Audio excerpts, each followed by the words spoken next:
know there's been a lot of rumors recently about it trying to come back. Would that be something you would want to see? Yeah, that'd be pretty awesome.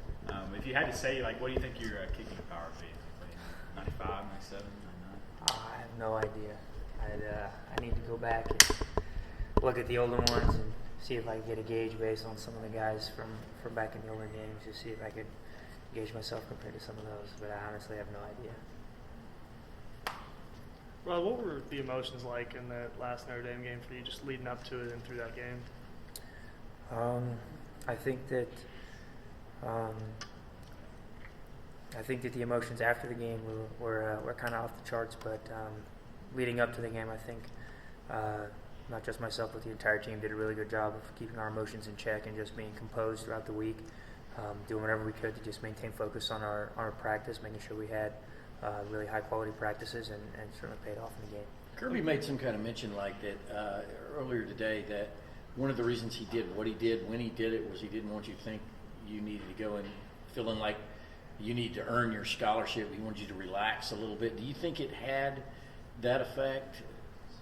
I definitely think that it was a big sigh of relief when he told me, and so yeah, I guess I'd say that it did have that effect. Did it motivate you any sort of more to go out and just validate it now that you had it going into that Notre Dame game? I think that, when you step out on the field every day, it doesn't matter if it's just me or anyone on this team. When you step out on the field, you have to prove that you belong there. University of Georgia is one of the best programs in the country, and we expect to have a high level of talent at every single position across the board. So no matter who you are, when you step out on the field, you should expect to go out and perform at a high level and prove you deserve to be here. How difficult was it for you to keep your emotions in check, like you said, after you got that news? The discussion that I had with Coach Mark was very relaxed and and calm, I guess you could say. And he told me, you can of course tell your parents, but he said that he had something planned. I was of course extremely excited, but just wanted to trust him and trust that I was going to get to let the team know somehow. So it wasn't all that difficult to just kind of keep cool.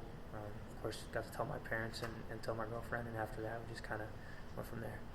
You strike me as like you have a very categorical kind of mind. You remember a lot of stuff and chart stuff down and everything. Like that kick, do you remember like exact yardage, left, right, wind, and the kind of the scenarios that you were computing in your mind when you lined up for it? I don't think that I really paid too much attention in the moment that I was doing the kick. You just want to try and treat every single kick the exact same way, regardless of how far it is, how short it is, left hash, right hash, whether you're playing Notre Dame or Murray State, it doesn't matter who you're playing. You want to try and give every kick an equal amount of attention and focus, and just pay attention to details.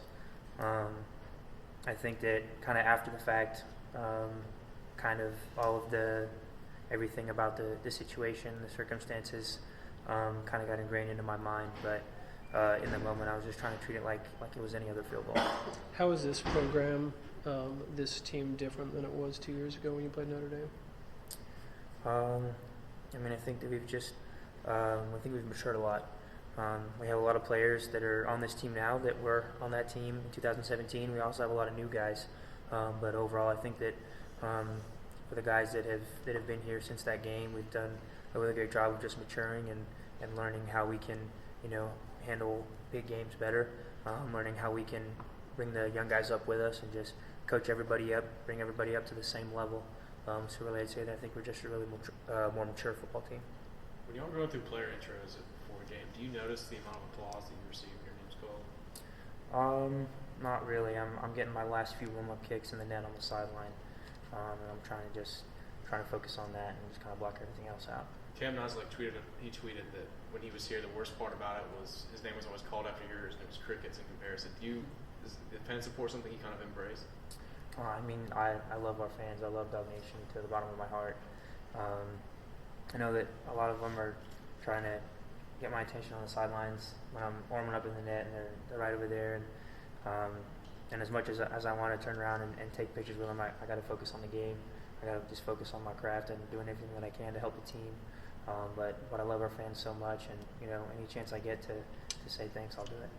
That game was obviously a before and after kind of moment for you with getting the scholarship and everything. How much, looking back on it, do you feel like it was a before and after moment for this program and sort of building it to what it's become now?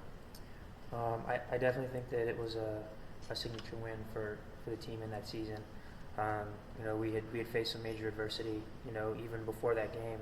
It was Jake Fromm's first ever career start for the team, and so just the entire team faced some adversity in that game. But I really think it was a great opportunity for us to learn and develop and just learn how to handle tough situations.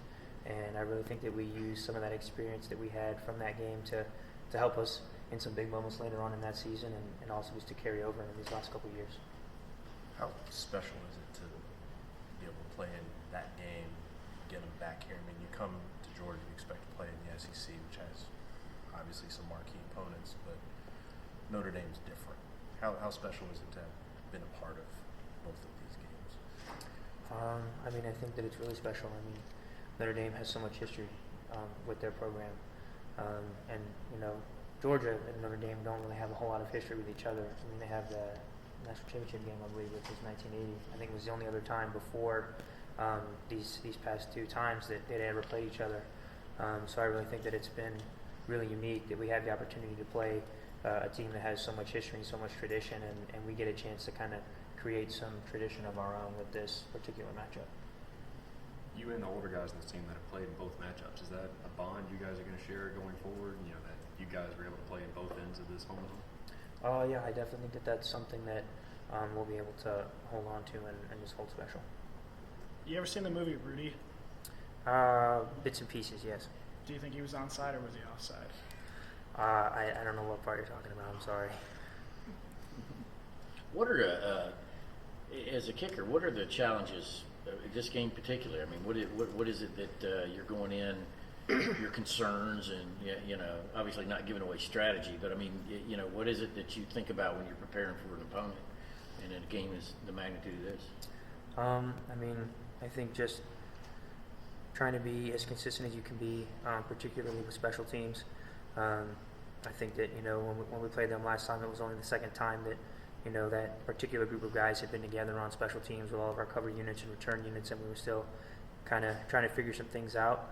But I think that we've got a lot of guys that have returned from last season on a lot of our units, so we can carry over a lot of that chemistry. And I think that really we're just looking to be as consistent as we can be on special teams and do some things to put our defense in good situations, put our offense in good situations whenever we can. When do you start looking into wind conditions for games? Sometimes we check the weather report early in the week just to see if we're going to get rain or not, but really we don't think about wind until we actually get to the stadium on game day and get into warm-ups, and you can actually get a feel for it actually on the field. What about 500 extra seats behind that goal, goalpost? Is that going to affect you? It's more fans in the stands, but it doesn't really have an effect on our game.